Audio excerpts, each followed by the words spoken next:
अस्सलामुअलैकुम, welcome back to my channel green crystal. आज मैं आपके साथ हूँ अल्लामा इकबाल की गज़ल लेकर। 10वीं जमात की दरसी किताब में मौजूद ये गज़ल, तेरे इश्क की इंतहा चाहता हूँ, मेरी सादगी देख मैं क्या चाहता हूँ। तो इस गज़ल की तरफ हम जाने से पहले मैं एक बात बताती चलूँ कि गज़लों में इश्क़ हकीकी और इश्क़ मजाजी की बातें की जाती है। ओके, इश्क़ हकीकी जैसा कि हम जानते हैं कि खुदा ताला से इश्क, ओके, और इश्क़ मजाजी मतलब दुनियावी इंसानों से या फिर किसी भी मजाज दुनियावी चीज़ों से इश्क। तो हमको जो है इकबाल की गज़लों में क्या मिलता है? इश्क़ हकीकी। तो इस इकबाल की गज़लें पढ़ने के बाद हमको वो सुरूर, वो खुशियाँ और मुसर्रत हासिल होती है जो कि अल्लाह ताला से एक बंदे के इश्क के हिसाब से होना चाहिए। तो इस गज़ल में भी हमको इश्क़ हकीकी की सरशारी मिलती है। ओके, आपको गज़ल की तशरीह के बाद खुद ब खुद अंदाज़ा हो जाएगा।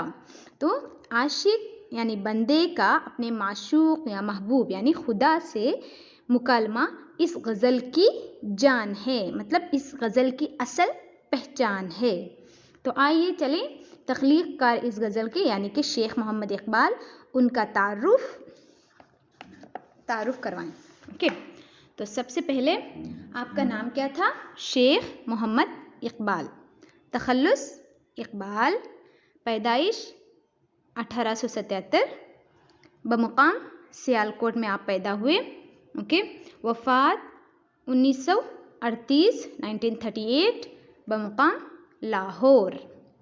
तो कि जो है हिंदुस्तान की आज़ादी से पहले, तक़सीम हिंद से पहले जो है आपका इंतकाल हो चुका था। खिताब क्या है आपका? सर और अल्लामा। हुकूमत की तरफ से आपको खिताब दिया गया था, सर कहा जाता था, सर मोहम्मद इकबाल, और अल्लामा इकबाल भी आपको कहा जाता है। ओके, और आपके मजमूए कलाम हैं बांगे दरा, बाले जिब्रील और ज़रबे कलीम, अरमगान हिजाज भी। ये तीनों किताबें बहुत ज़्यादा मशहूर हैं।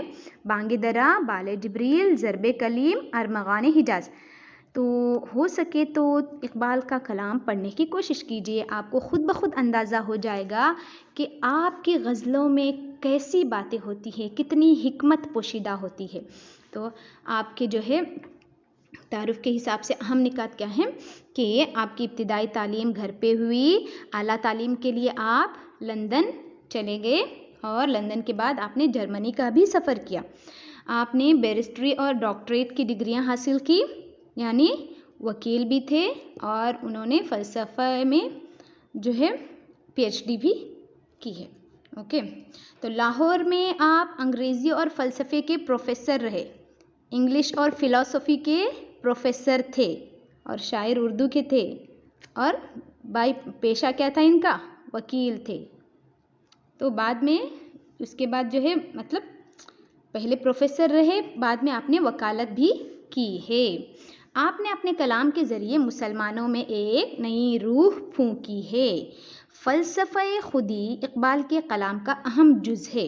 इकबाल के कलाम का अहम जुज़ फ़लसफ़े खुदी यानी खुद की पहचान, खुद को पहचानो। इंसान की, मुसलमानों की क्या पहचान है? आज मुसलमान अपनी पहचान खोता जा रहा है, अपनी पहचान को खो दिया है हम मुसलमानों ने। तो इकबाल के कलाम के ज़रिए, इकबाल ने अपने कलाम के ज़रिए जो है मुसलमानों में ये इनकलाब पैदा करने की कोशिश की है कि आप अपने आप को पहचानिए, लोग आपकी इज़्ज़त खुद ब खुद करने लगेंगे। तो आपकी शायरी जो है इस्लामी नज़रियात की तफसीर है और आपको शायर मशरक़ भी कहा जाता है। तो मैं एक बार आपसे फिर रिक्वेस्ट कर रही हूँ कि इकबाल के कलाम को जितना हो सके पढ़ने की कोशिश कीजिए, आपको बहुत मज़ा आएगा। ओके, तो आज चलें, अब हम चलते हैं इस गज़ल का मज़ा लेने। ओके, तो सबसे पहले गज़ल की तरफ देखिए। तेरे इश्क की इंतहा चाहता हूँ, मेरी सादगी देख मैं क्या चाहता हूँ। सितम हो कि हो वादे बेहिजाबी, कोई बात सब्र आज़मा चाहता हूँ। ये जन्नत मुबारक रहे जाहिदों को कि मैं आपका सामना चाहता हूँ। ज़रा सा तो दिल हूँ मगर शौक़ इतना, ज़रा सा तो दिल हूँ मगर शौक़ इतना, वही लन तरानी सुना चाहता हूँ। आगे कह रहे हैं, कोई दम का मेहमान हूँ ए अहले महफिल, चराग़े सहर हूँ बुझा चाहता हूँ। भरी बज़्म में राज की बात कह दी, बड़ा बेअदब हूँ सज़ा चाहता हूँ। तो ये है इकबाल की गज़ल। अब हम पहले शेर से लेकर हर एक शेर की तशरीह करते जाएंगे। ओके, तो सबसे पहले ये शेर देखिए। तेरे इश्क की इंतहा चाहता हूँ, तेरे इश्क की इंतहा चाहता हूँ, मेरी सादगी देख मैं क्या चाहता हूँ।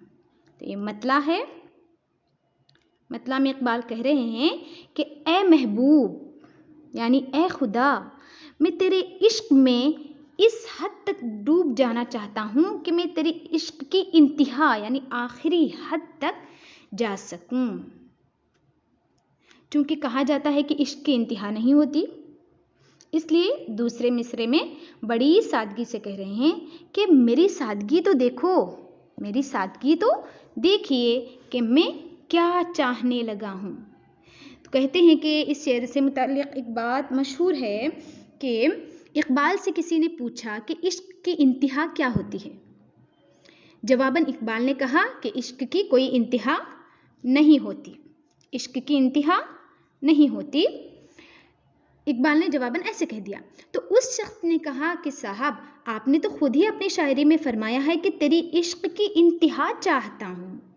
तो उस पर इकबाल ने जवाब दिया कि दूसरे मिसरे में मैंने अपनी गलती का एतराफ़ भी तो किया है कि मेरी सादगी तो देखो मैं क्या चाह रहा हूँ। ये है इकबाल के कलाम की खासियत। इकबाल का कलाम खुद ब खुद अपनी तासीर सुनने वाले, पढ़ने वाले और सीखने वाले में खुद ब खुद अपना असर छोड़ता है। ओके, तो बात समझ में आ गई ना? सिंपल सी बात है, तेरे इश्क की इंतहा चाहता हूँ, मेरी सादगी देख मैं क्या चाहता हूँ। ओके, आगे अभी गज़ल का दूसरा शेर। शायर इकबाल कहते हैं कि सितम हो कि हो वादे बेहिजाबी, कोई बात सब्र आज़मा चाहता हूँ। शायर कह रहे हैं कि मेरे हाल पर, मेरी हालत पर जुल्म व सितम हो जाए अगर मेरा महबूब बिना हिजाब के मेरे सामने आने का वादा कर ले। यानी क्या हाल होगा हमारा जब खुदा खुद हकीकत की तरह हमारे सामने आ जाए। ऐसी बातें ऐसी बातें ऐसा लगता है कि कोई ऐसा इंसान ही कर सकता है जो सर से लेकर पांव तक पूर अल्लाह ताला के इश्क में डूब चुका हो। इश्क हकीकी में शायर इतने मस्त हैं कि अपने महबूब हकीकी यानी अल्लाह ताला को बेहिजाब देखना चाहते हैं। कहते हैं कि कोई तो ऐसी बात हो जिससे मेरा सब्र आजमाया जा सके, मेरी कुव्वत बर्दाश्त परखी जा सके। कहा जाता है ना कि अल्लाह ताला उसी बंदे पर आजमाइश डालता है जो बनता उससे बहुत ज़्यादा महबूब होता है ना। तो शायर क्या कह रहे हैं कि मेरा भी सब्र आजमाया जाए, मुझ पर भी आजमाइशें डाली जाए और मुझ पर कुछ ऐसा, मेरे साथ कुछ ऐसा हो जाए कि अल्लाह ताला खुद मेरे सामने बेहिजाब आ जाए। ये है इकबाल का इश्क, ये है इकबाल का इश्क जो आज हम मुसलमानों में पैदा हो जाए तो क्या ही अच्छा हो जाए, है ना। मज़े की बात। तो आए अब चलते हैं अगले शेर की तरफ। शायर कह रहे हैं कि ये जन्नत मुबारक रहे जाहिदों को। जन्नत किसको प्यारी नहीं है? हम इतनी इबादतें करते हैं, छोटी छोटी से लेकर बड़ी बड़ी इबादतें हम किस लिए करते हैं? ताकि आखिरत में हमको जन्नत मिल सके। लेकिन इकबाल का तो रास्ता ही और है, इकबाल का तरीक़ा ही और है, उनका इश्क ही और है। क्या कह रहे हैं कि ये जन्नत मुबारक रहे जाहिदों को, परहेजगारों को, कि मैं आपका सामना चाहता हूँ। तो इस शेर में इकबाल ने वाज़ह तौर पर अल्लाह ताला से मुखातिब होते हुए कहा है कि ए मेरे खुदा, मुझे जन्नत की कोई तलब नहीं है, मुझे तो तेरी ज़ात से इश्क है। तुझे देखना मेरा मकसद है, तुझे देखना ही मेरा ज़िंदगी का मंशा है। तेरी इबादत करना मेरी तुझसे मोहब्बत की अलामत है। ये जन्नत उन लोगों को मुबारक हो जो जन्नत के लिए तेरी इबादत करते हैं, जो तेरे परहेजगार बंदे हैं, जो तेरे मुत्तकी बंदे हैं। मैं तो बस तेरा दीदार चाहता हूँ जिसका तूने वादा फरमाया है। ये है इकबाल का इश्क। तो चलें अगले शेर की तरफ। बहुत ही प्यारा शेर है ये। शेर सनअत तलमी की मिसाल है। तो शायर कह रहे हैं कि ज़रा सा तो दिल हूँ मगर शौक़ इतना, वही लंतरानी सुना चाहता हूँ। शायर इकबाल कहते हैं कि मेरा दिल इतना शौक़ है, इतना शरीर है कि अपनी ज़िद पे अड़ा है। ये दिल मुट्ठी जितना छोटा, एक मुट्ठी जितना छोटा दिल, छोटा सा तो है लेकिन बड़े बड़े कारनामे अंजाम देना चाहता है। इतना शौक़ है कि जो लंतरानी की तकरार मूसा अलैहिस्सलाम ने कोहे तूर पर सुनी थी, अल्लाह ताला से सुनी थी, वही अल्फाज बार बार सुनकर अपने महबूब हकीकी, अपने रब्बे कायनात खुदाए वाहदहुल्ला शरीक की रबूबियत और उसकी कुदरत का एतराफ़ करना चाहता है। यानी यहाँ पर वाज़ह तौर पर लन तरानी के अल्फाज जो हैं अल्लाह ताला ने मूसा अलैहिस्सलाम को कोहे तूर पर कहे थे। मतलब ये कि इस बात के लिए मैं आपको एक हवाला देना चाहती हूँ सूरतुल आराफ की। आप नोट कर लीजिएगा और तफसीर ज़रूर पढ़िएगा इस आयत की। हाँ, सूरतुल आराफ आयत नंबर 143। सूरतुल आराफ की आयत नंबर 143 की आप तफसीर पढ़िए तो आपको इस वाक़े के बारे में और ज़्यादा वजाहत मिलेगी। ओके, आप अच्छी तरह से समझ सकोगे। जैसा कि हम जानते हैं ना कि मूसा कलीमुल्लाह यानी अल्लाह ताला से कलाम करते थे मूसा अलैहिस्सलाम। तो मूसा अलैहिस्सलाम जो है कोहे तूर पे जाके अल्लाह ताला की जलवे किए ना, अल्लाह ताला को देखने की ख्वाहिश किया करते थे।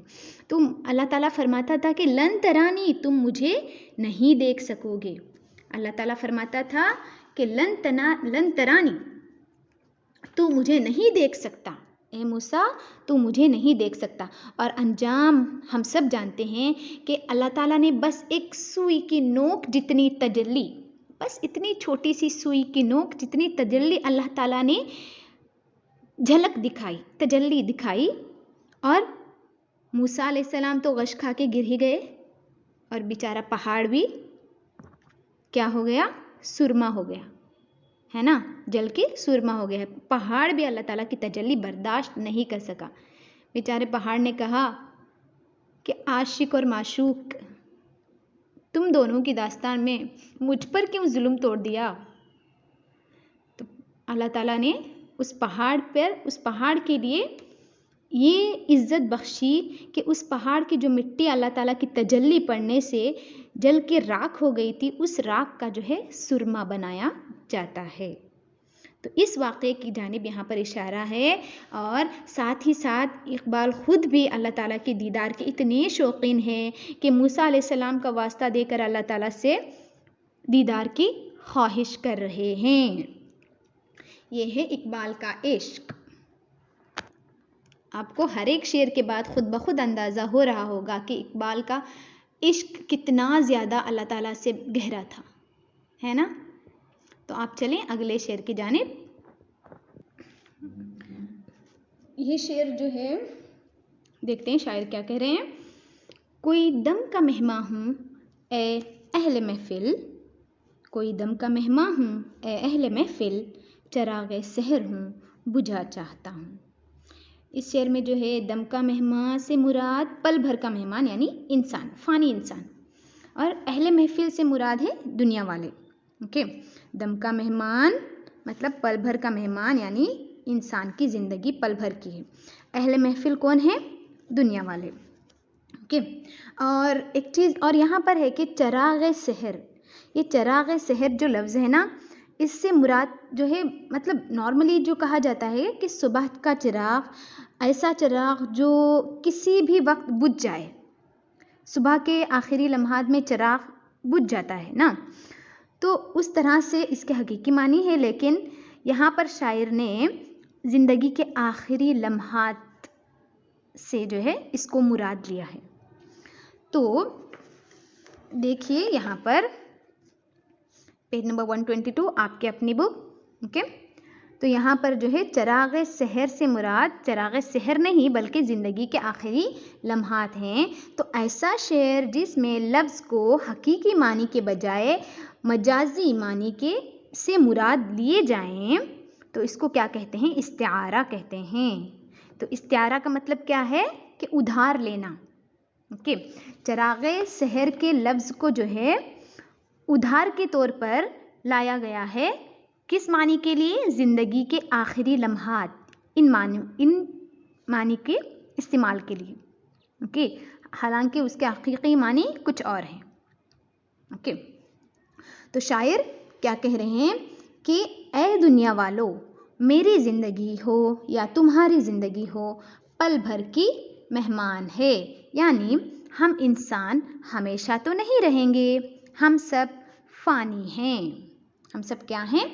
फ़ानी हैं। सबको एक ना एक दिन मरना है, मौत की वादी में उतरना है। ये ज़िंदगी, ये लम्हात चराग़ सहर की तरह से हर वक्त हल्के से हवा के झोंके से बुझने के लिए तैयार हैं। हम जानते हैं ना कि ज़िंदगी का कोई भरोसा नहीं है कि ये कब, कहाँ, किस वक्त, किस तरह से ख़त्म हो जाए। ओके, बड़ा खूबसूरत शेर है। ओके, सनाते इस्तिआरा की एक मिसाल है। सनाते इस्तिआरा क्या कहेंगे? सनाते इस्तिआरा। ओके, सनाते इस्तिआरा का मिसाल है ये शेर। और जो पिछला शेर तलन तरानी वाला सनाते तलमीह की मिसाल है। ओके, अब चलें आखिरी शेर की जानिब। तो शायर क्या कह रहे हैं कि भरी बज़्म में राज की बात कह दी, बड़ा बेअदब हूँ, सज़ा चाहता हूँ। शायर ने अपने इश्क व मस्ती में डूबकर इश्क हकीकी के राज को अपने अशार के ज़रिए भरी महफिल यानी दुनिया वालों के सामने ज़ाहिर तो कर दिए, फिर कह रहे हैं कि ए महबूब, अपनी मोहब्बत, अपने इश्क के राज़ो नियाज मैंने सबके आगे खोल कर रख दिए। मैंने मोहब्बत के उसूल ही तोड़ दिए। मोहब्बत का उसूल होता है ना, जैसे कि महबूब और आशिक और माशूक के दरमियान जो भी बातें हों वो उन तक ही रहें, वो बातें बाहर जाए तो मोहब्बत का उसूल टूट जाता है। तो इस तरह से यहाँ पर आशिक कौन है? बंदा, और माशूक कौन है? खुदाए ताला। तो जो भी इश्क के राजो नियाज थे इकबाल ने सबके आगे खोल कर रख दिए। इसलिए कह रहे हैं कि मैं बड़ा बेअदब हूँ, मैं तेरी सज़ा का हकदार हूँ। मैंने मोहब्बत के उसूल पर मैं पूरा नहीं उतर पाया, इस वजह से मैं तेरी सज़ा का हकदार हूँ। तो आज यहाँ पर इकबाल की ये गज़ल ख़त्म हो गई। ओके, इंशाल्लाह आगे की जो गज़लें हैं 10वीं जमात की, उसकी भी मैं 1 बाय 1 तशरीह करूँगी। आप इंतज़ार कीजिएगा और तशरीह के साथ साथ दूसरे मवाद के लिए भी इस चैनल को सब्सक्राइब करना ना भूलिएगा। जज़ाकल्लाह खैर। अल्लाह हाफिज़, फ़ी अमानिल्लाह।